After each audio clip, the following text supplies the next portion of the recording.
Did you like the books better than the movies, and did they stay true to the context of them? I mean, I think they're excellent movies. I think they did a good job. I'm not obsessed with the casting. Like, obviously, Jennifer Lawrence is the perfect Katniss. Like, she was wonderful. But in terms of, I don't know, I'm trying to get the Josh Hutcherson people after me. I'm scared. In the movies, you can see what's happening in the Capitol. You can see what's happening in other points of view that you don't get in the books. So if Katniss is not there, it's not happening. And I thought that in the movies, there's a lot more build-up in how the world for them is breaking.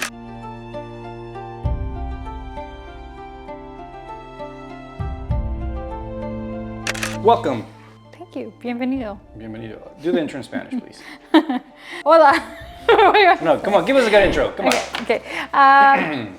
Hola, bienvenido a este episodio de nuestro podcast. ¿De qué vamos a hablar hoy, Mackenzie? ¿Quieres hablar un libro muy bueno? El juguete de comer. El juguete de comer? Hunger Games? Toy? Oh, it's pretty good. I mean, how would you translate it?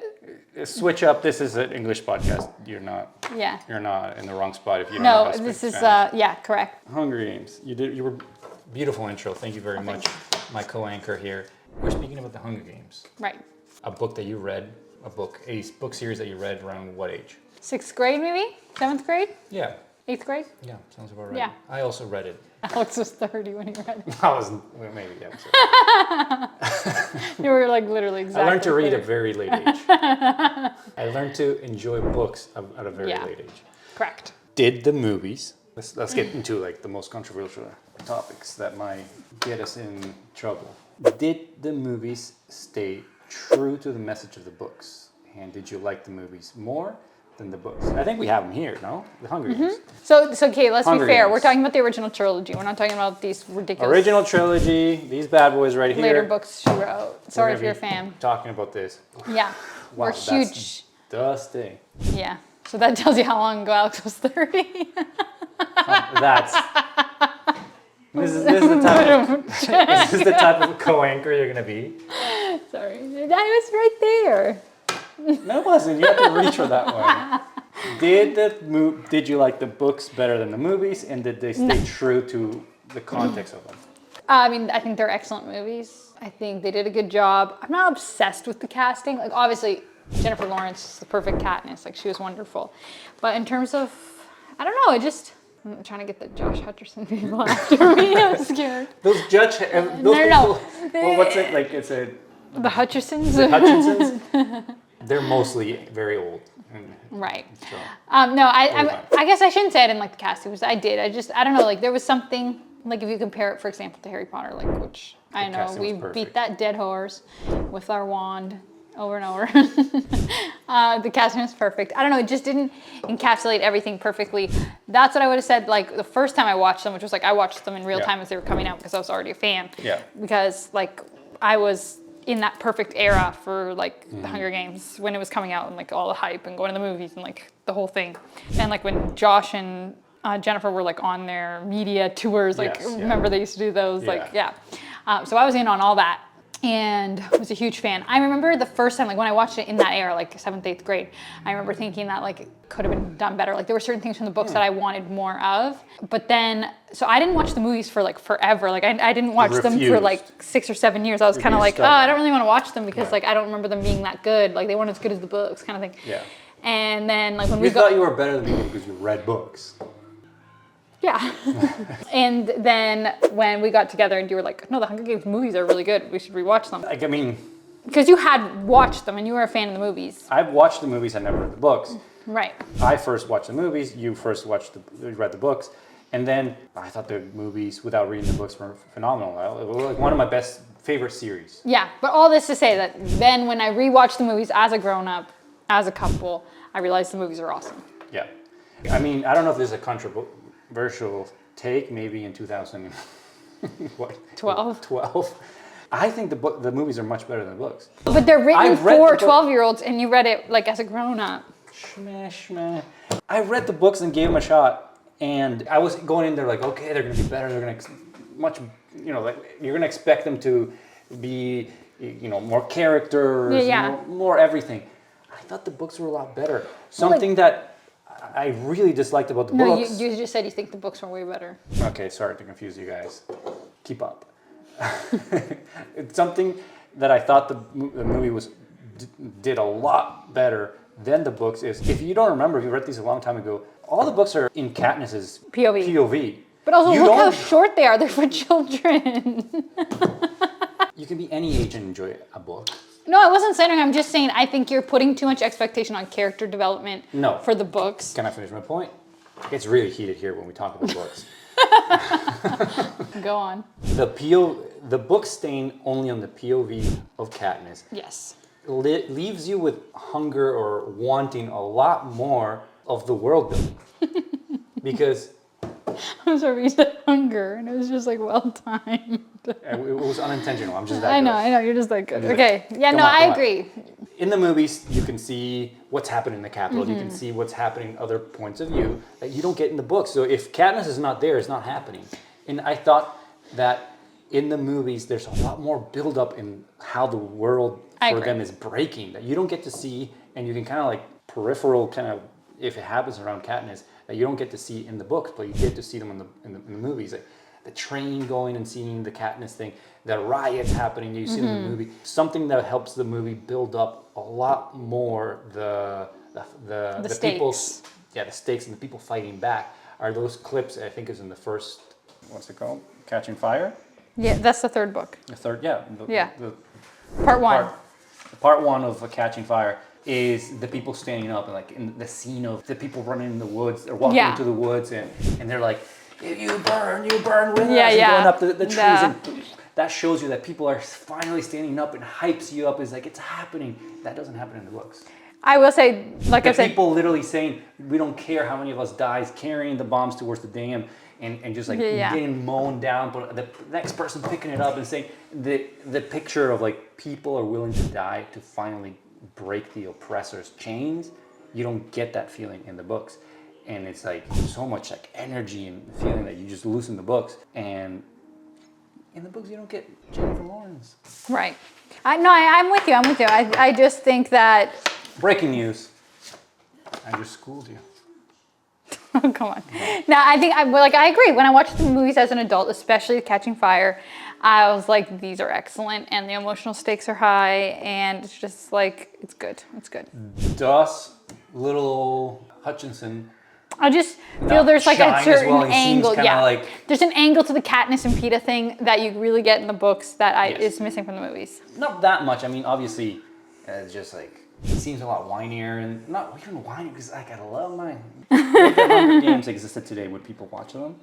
No, like the actual event of the Hunger Games? Yeah, obviously. Obviously, people are sick and are tempted to see other depravities. Yes, absolutely. Yeah. I mean, yeah. If you want to get political. No. Did Katniss love Peeta or grow to love him? I think it's a weird phrasing of the question because, like, you mean was it like instant love? Yeah, did she, like, from the, okay, when there was a love triangle between, even in the first movie, between Katniss, Peeta, heard both ways, and the other guy, Chris Hemsworth. Gale. Yes, Gale. From the get-go was Jennifer Lawrence, no, Katniss. I was like, oh my God, what's my name? Was Katniss in love with Peeta, or was she in love with Gale? I think she definitely loved Gale. Or did she grow to be in love with Peeta at the end? Yeah. Obviously, she picks No, Peeta. I think she fell in love with him during the first Hunger Games. Yes. When she had that space apart from Gale. Yeah. And I don't think she ever loved Gale. Yeah, I agree. I think she just had a special bond with Gale. They grew up together, like in the trenches kind of vibes. And it felt almost like natural progression that they, you know, if that was her, like if she was going to stay there, they were going to be together. Probably. And, yeah. And I think that's that pressure. But I don't think they were a good match. No, Peeta was always her match. You see Gale's flaws of character by the end that were like, they were there from the beginning. Yeah. They just didn't have time to show. And Peeta is just dreamy. A real man. Dreamy. I don't know about that. I'm just like, the choices, he does everything, every chance that he gets to make a good decision, he makes it. And protect Katniss as well. I think she loved Peeta from the get-go. I want to believe that. Yeah, I do too. And Gale, Kick rocks. Kick Child rocks, killer. Gale. The visual world in the movies. Did you like it? Did the world building and the visual Kind of already talked about that, yeah. But like, the movies did a good job to submerge into the world? Oh yeah, of I course. think so. Yeah. Because you go back into them and they seem kind of simple, but I don't know. I think it was beautifully done. Yeah. Like it makes you feel like that. It plays that role of between. It's kind of like the world that we live in, but like a little, sci-fi, not sci-fi, like postmodern. I don't know. Like, no. It seems like it's close enough to our world and Futuristic and different enough to believe like it's not our world. Right. So it doesn't feel kind of like yeah, like it's one of those situations where, and I think when the books were written this way too, so that's why it was easy to do it in the movies. But like it's because like when we talked before about like certain fantasy elements that can get really cheesy on screen, it doesn't have any of those. No. Because so it get translated well on screen, and there wasn't an element of it being like super cheesy. And the arenas, I mean they did a great job. They did a great job. Like again, they're not. Then you go watch the other movie with the snakes eater something. What's it called? Oh, the spin-off. All the spin-offs. We have not. That's a whole other episode. Yes, fantastic job in the arenas. Yeah. The whole visual, like I'm sold. Yeah, I agree. It. And I should look into this, but who's the director, who's the cinematographer? I don't know. I don't know if it was the same for all three or not, or I predict they did not. a good job. They're top notch. Mm-hmm. Jennifer Lawrence, did she carry the saga? Yeah. No. Okay, no, but Haymitch also carried the saga. Effie carried the saga. Yeah, I guess. Haymitch, come on. No, you had a series of like really great. Yeah, world class. Yeah. That, like I said, I appreciated them. I appreciated the actors a lot more as an adult. When I first saw it as a kid, I had these people in my mind, especially for like Peeta and Gale and stuff like that. And I was like kind of like, eh. But as an adult, I was like, these were great casting choices. That question is ridiculous. There wasn't. You asked it. Jennifer Lawrence, once of all, she's one of my favorite actresses. Not because of anything she's ever done, just because of this. Yeah. Like she does a phenomenal. job. So in that way, she does carry it because if she had been bad, I mean, the whole thing would have collapsed. Obviously, but she immortalized herself in these movies. Yeah. Forever. She's iconic. These will live because there's not crazy CGI and stuff like. No. These will play on, and they'll never be able to replace her. Like she's phenomenal. Couldn't agree more. If you were in the Hunger Games. Yes. As a young adult or a child, how would you play it? Would you play to win, or you lay it down and die? How would you win? It depends which district you're from. Okay, which district are you from? Because... Which district are you actually from, and which one would you want to be, though? Where would you put me? Please, go on. Go first. You go on.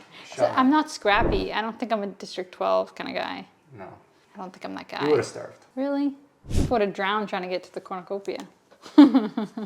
I think you're like, which ones are the ones that are farmers? Like 8? I don't remember. District 8? Something like that. Which one's Groot or whatever, the guy that... You have to remember I don't have any brain matter left. It's all gone to our beautiful daughters. Yeah, sure.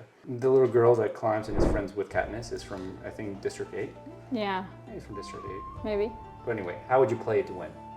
No, we have this philosophy, we've talked about it a lot, that I have a philosophy which is called lay down and die, which is that I'm not afraid to die because me and Christ are good. So I have zero fear of death. And I've seen death a lot, so I'm not afraid. So in any type of apocalypse, whether it be like Hunger Games or if we're talking about like a modern day apocalypse, which we have talked about before, I am more of a lay down and die kind of person because I don't have much of a will to survive. Like I'm just not that guy who has a will to survive. So all that being said is I agree with you. I would not make it very far. So that's why I'm definitely not from one of the upper districts where like they're properly trained. Like I'm not that guy. I'm not the CrossFit ready to like roll. So how would I survive? My only chance at survival is like some kind of social game, like to play it like a Big Brother house and kind of like turn it into Survivor. Big Brother. That kind of thing. Expect the unexpected. And to just like avoid peril for as long as possible. But at some point you have to kill. And by the end of it, there's a lot of. And I'm not saying like morally, like I couldn't kill somebody. It's not that at all. It's just you have no strength physically, to push the knife physically, as soon as somebody's coming at me. Okay, fair enough. Yeah, I'm more of a sacrificial lamb type. I think you can see just history and just the way like wars and stuff happen. I don't think the guy that goes in there heavy with aggression and is the most aggressive survives, because there's always 2 people or 3 people get together to kill that one that stands out. Right. So I think the game It's play mental. is some sort of where in the middle, where you survive the first slaughter, Yeah. run after yourself, kind of like figure out the game, let the first slaughter go by, and then find some sort of partnership or something to either just evade until the last people, or be the person that's kind of like sneaking, hunting. Yeah, and I'm not the sneak and hunt guy. So I think my main strategy is coming into play before the actual games, like when all the tributes are like gathered together for like the interviews and the like training and stuff like that. Yeah. That period before the games actually begin, I'm strategizing. It's strategy for me because my like lay down and die trigger hasn't happened yet because like the games haven't started. So I still have some like survival mechanism. So I'm like trying to make friends. And I do think if I played it like the Big Brother house a little bit, I could last the first few days off the backs of other people. But then once that doesn't, once that is not gonna work anymore, then who knows? Maybe you would get the taste of blood and just it's time for me to go. Black Widow type when your people are sleeping. Maybe. Courtesy of Peaky fucking Blinders. So stick around for the next one. Thank you for listening. We'll work that out.